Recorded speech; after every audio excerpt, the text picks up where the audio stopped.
You have 1 hour to spend $10,000. What do you buy? I'm currently saving up for my trip to go to Mexico to get my work done. Here in the States it'd cost me about $17,000 to get all my work done. In Mexico I've been quoted around $4,000 total, and that includes the dentist shuttling me through the border before the operation and after.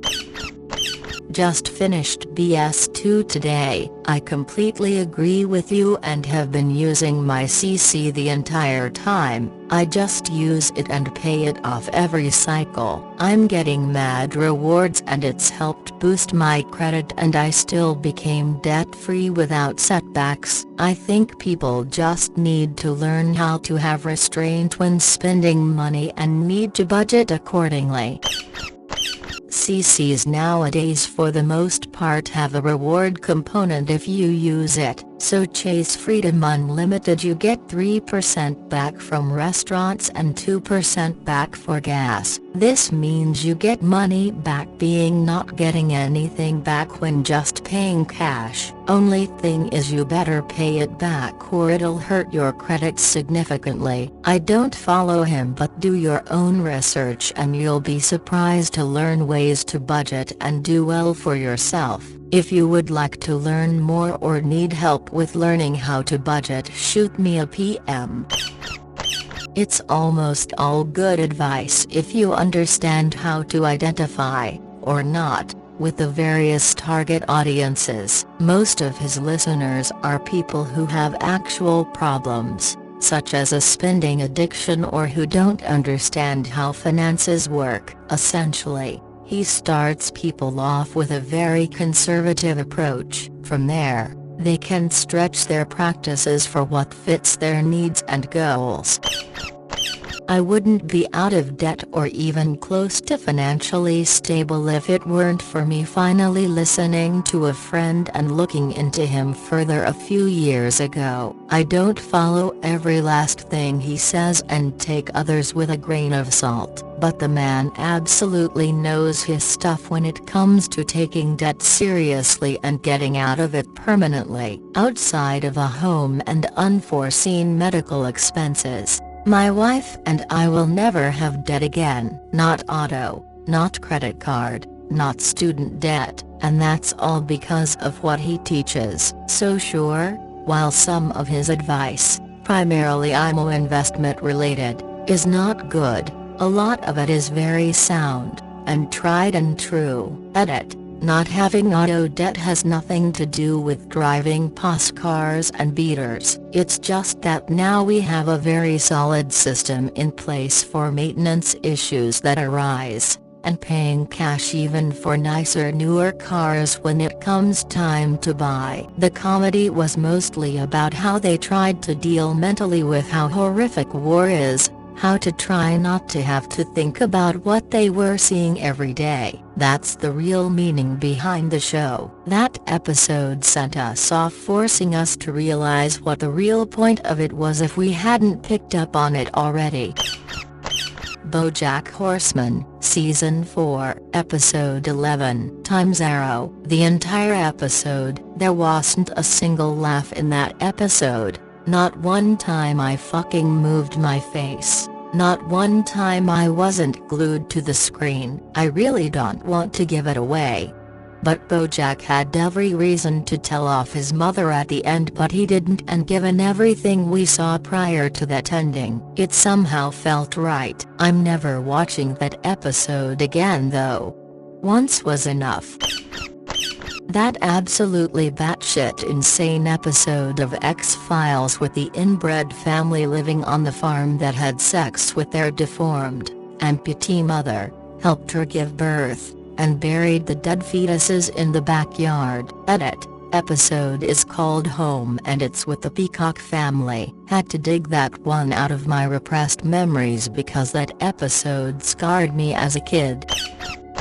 A Breaking Bad scene also came to mind, but it's the one where Walt comes back in a frenzy to grab all the money he's made and make a run for it. but Skylar tells him that she gave it all to Ted. His manic laugh, the sound design, the phone call from Maria and the trippy detached rising overhead shot really struck a chord with me, and I found that weirdly disturbing. Such a solid ending scene, and it's definitely a turning point for the character. Check it out here if anyone's interested.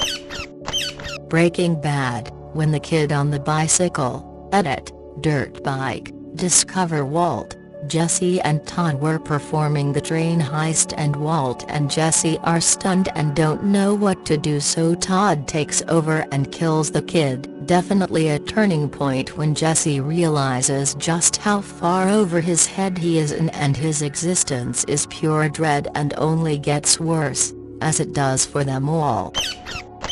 It was made even more shocking because that episode in general was relatively lighthearted up to that point, with the three of them working perfectly together to rob a train without anyone knowing it was happening. They get away with it and everyone is celebrating, and then everything falls apart in the span of about 10 seconds.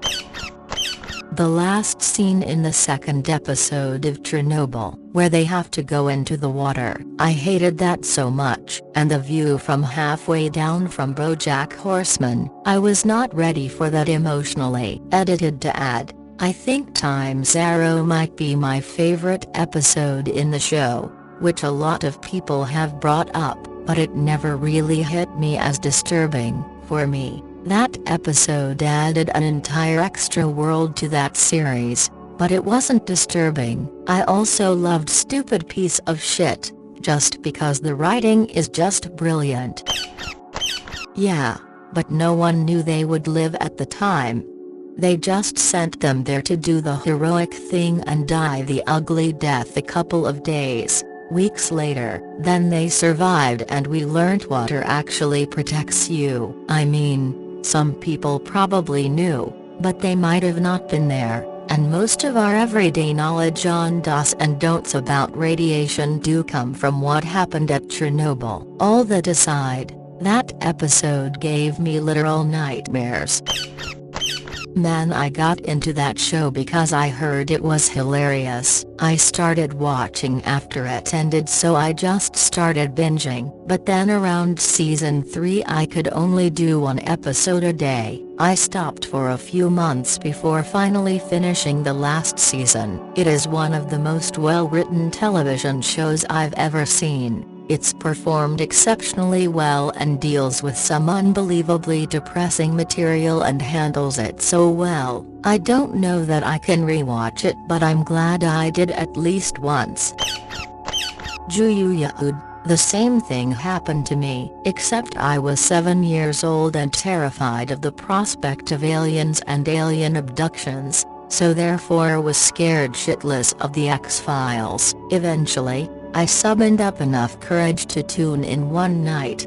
The night that Home premiered. Got about halfway through it when the brothers broke into the sheriff's house, beat the husband to death with his own baseball bat, then dragged the wife out from under the bed by her ankles. I noped the fuck off of that channel and never looked back.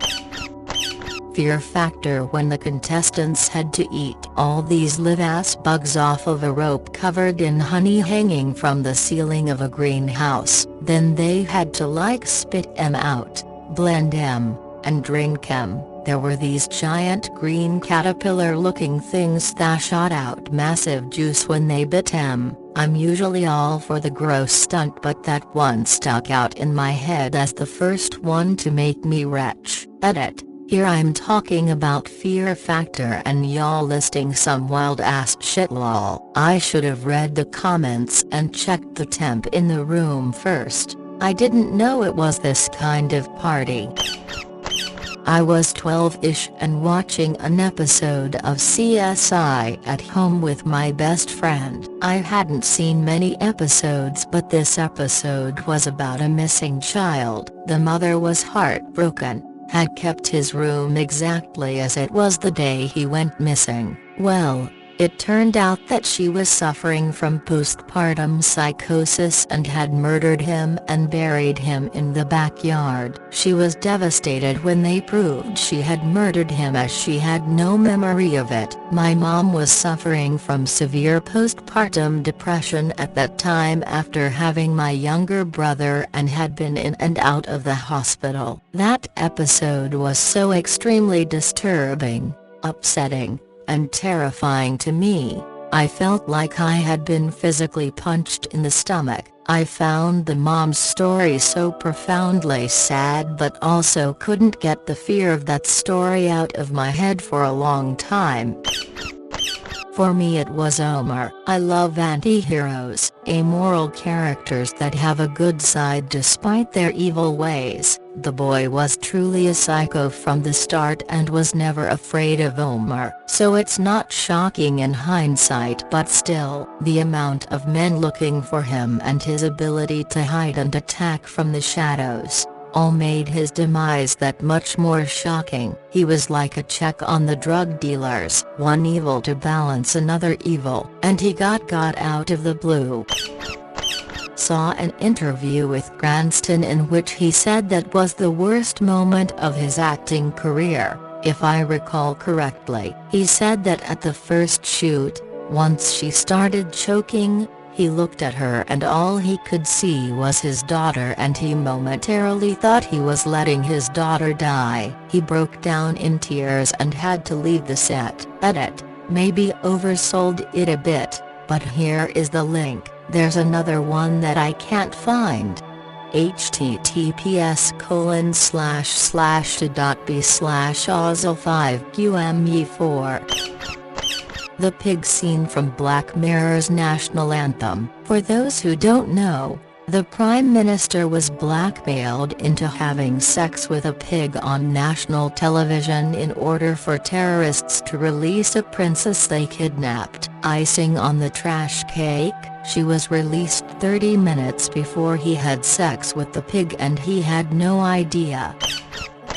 The first scene of The Handmaid's Tale when June and Hannah were kidnapped by Gilead. Her screams and agony, plus when Hannah asked June much later in the show, "Why didn't you come for me?" I've watched and rewatched the show many times, but still can't bring myself to rewatch the first episode. That's just so hard to watch. So there's this episode of House where a gunman comes and takes a bunch of hostages and wants medical treatment, but he wants all of the drugs tested on someone else first so he knows they aren't just trying to trick him. Being self-destructive, 13 volunteers, and takes all of the drugs the patient needs to take. There's a scene at the end where they've found their answer and the drug that will save the gunman, but taking it will kill 13. 13 sits there with a syringe to her arm and a gun to her head, knowing that she's going to die. The only choice she gets is if she's going to kill herself or let the gunman kill her. Olivia Wilde's acting was spot on. 13's realization that she doesn't want to die after spending the whole episode martyring herself is haunting. House had quite a few of them, like when he performed surgery on his leg and Kuttner's suicide. But the episode Broken, which is probably my favorite episode in the series, has this one scene that really stands out for me. In the episode, House is institutionalized because he was starting to hallucinate due to the Vicodin abuse. He is of course the same person he was outside of those walls, super arrogant and manipulative. He tries to play the system so hard throughout the episode, so he can be released sooner. But Captain Holt, Dr. Nolan, is onto him. During his time there he meets a guy who is suffering delusions after he lost his wife on September 11th, where he thinks he is this superhero named Freedom Master. His is very manic at the beginning, but is soon broken down by one of the doctors to a near catatonic state, which House really hates. House seizes an opportunity to steal him away and take him on an unforgettable trip to cure him of his depression. They go to a carnival, where together experience simulated flight in the form of one of those powerful fans that make it seem like you're flying. House wanted to make him feel like a superhero again and bring out that happy person he met when he first came in. And he succeeds. Freedom Master is back and ecstatic as could be. The problem is that he slipped back into his delusion and now was convinced he could actually fly. So, as they are leaving the carnival, he jumps off the parking structure and nearly dies. This was something that House never saw coming, because he thought that he had cured him. It's such a sad and extremely powerful scene, but also disturbing because it really shows the true depth of what it's like to battle with mental illness. You don't just magically snap your fingers and it's gone. House was used to problems that had simple solutions and treatments as long as you found out what the initial problem was, but there are some things that aren't as easy. No one will remember this, but there was a show on when I was a kid called Too Close for Comfort starring Ted Knight. There was this one episode where Ted's character somehow had a self-portrait painted, and then if I recall right, he pushed another character down the stairs and was racked with guilt. As the episode goes on, every time he looks at the portrait, it becomes uglier and uglier and things happen to it. It was supposed to be funny, but it totally terrified me. I haven't seen that episode since, and it's vanished in the sands of time. I think they may have been trying some kind of riff on the 1945 Dorian Gray, but I didn't know it at the time. Season 9. Episode 1 of Grey's Anatomy. When Mark Sloan dies. During the episode, his character's health devolves to the point the viewer realizes he will die. Shortly before he passes, Mark experiences a phenomenon called terminal lucidity, which is a medical term that refers to a period of increased mental clarity and alertness during the dying process. The scene is particularly gut-wrenching for me to watch as I witnessed this happen to my father when he was in hospice care for terminal cancer. I'm a 40-year-old dude. My dad passed away 8 years ago, and that episode still brings me to full tears and ugly crying every single time my wife rewatches the series. I'm glad that someone else mentioned her. So many disturbing episodes to choose from. For ourselves, it was the one where a construction worker accidentally got some solvent spilled on him, and it was gradually stiffening his lungs until he'd no longer be able to breathe. The staff tried to keep him alive long enough for his wife to arrive and see him one time. We both had a good ugly cry after that. I'm rewatching AHS right now and struggling just as much as the first time through Asylum. It's such a disturbing premise to me and some of the scenes are just disgusting. The only other season that I remember that bothered me that much was Roanoke, specifically the part where they are impaled. I'll probably have to skip that on a rewatch. Just thinking about it makes me queasy. Sounds like the interviews with the actors that played in Flashpoint by the end of Season 5 and fans wanted to know why they weren't continuing such a successful show. The lead actor almost broke into tears and said the script had started following the actors home and questions of if this was real life would we have acted differently to save more lives. They ended the show for the mental health of the actors.